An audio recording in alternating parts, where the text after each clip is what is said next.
Matthew chapter 12, verses 31 to 32. And so I tell you, every kind of sin and slander can be forgiven, but blasphemy against the Spirit will not be forgiven. Anyone who speaks a word against the Son of Man will be forgiven, but anyone who speaks against the Holy Spirit will not be forgiven, either of this age or in the age to come. Magandang araw, ang tatalakayin pa natin araw sa ating daily devotion ay ang blasphemy. At ang una pong katuruan ng nagtutuong kung araw kay Pastor Russell Ocampo ay it is the sin of equating the Holy Spirit with Satan. Ito po yung mga characteristic of blasphemy in the Holy Spirit. Kaya mabalik po tayo. It is the sin of equating the Holy Spirit with Satan. Ang kasalanan ng blasphemy po ay nauugnay sa maling pagtingin o pagpaparatang sa banal na spirito, kung saan po itinuturing itong kasamaan o inihambing ito kay Satanas.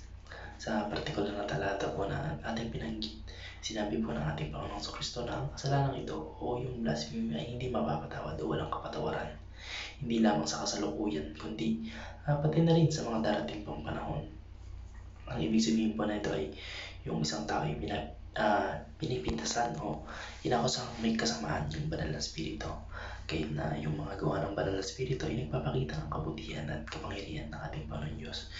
Yung kagaya pa ng example ni Pastor Russell dito, yung kapag may nagpipreach o may nagtitestimony o may nag-share ng gospel sa atin ay parang inaasar pa natin o binabaliwala. Isa lang po yun o pwede lang po yun maging isa sa form of blasphemy kasi nga po dinideny natin ang ating Panginoon Diyos.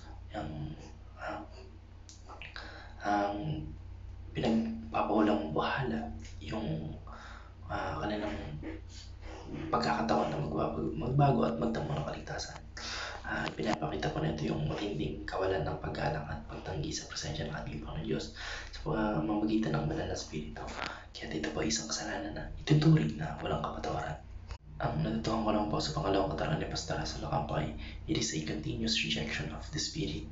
Ang blasphemy po laban sa banal na spirito ay hindi isang aksidenteng pag-alinlangan o pagkakamali, kundi isang malupit po at sadyang pagtanggi sa spirito ng ating Panginoon Diyos sa isang matagal na walang hanggang paraan.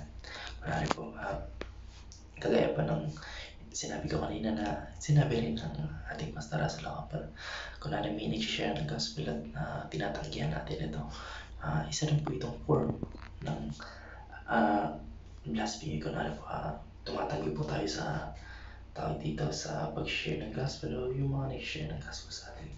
Pwede po yung isang form ng blasphemy. Ang continuous rejection po ay nangangahulugan na hindi lamang isang beses na pagtanggi, kundi isang patuloy na proseso ng pagbabaliwala at pagtanggi sa mga pagkalawang ng banal na spirito sa buhay nating mga tao.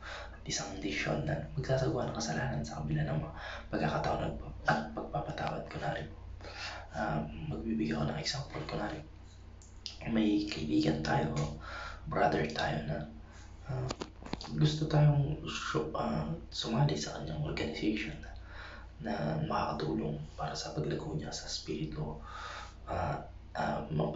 mas mapalapit pa siya sa ating Panginoon Diyos.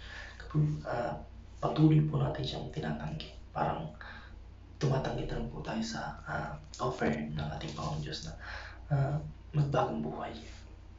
Kaya ang ganitong pag-ugali po ay nagiging dahilan kung bakit hindi magpapatawad yung blasphemy laban sa spirito, dahil ito po isang walang hanggang katapusang pagtanggi sa grasya at kaligtasan na dulot ng banal na spirito. Ang natutuhan ko lang po sa pangatlong katarungan ni Pastor Russell Ocampo ay it is committed by hardened heart. Ang isang hardened heart po ay isang puso na hindi tumutugon sa mga pangyayari ng ating Panginoon Diyos. Hindi na nararamdaman yung conviction ng banal na spirito sa kanilang mga puso at hindi na handang tanggapin yung mga pagpapahayag o pag-aakay para sa paglapit natin sa ating Panginoon Diyos. Isa lang po yung form of blasphemy. Ang ganitong uri po ng puso o yung hardened heart ay hindi na bukas sa pagpapatawad at hindi na nakikinig sa tinig ng ating Panginoon Diyos.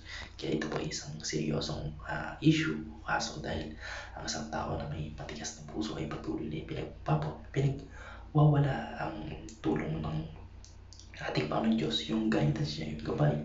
Kaya hindi na nila nakikita yung mga tinutukoy o mga mabubuting gawain ng ating Panginoon Diyos at sa halip ay pinapapalagay nilang masama ito.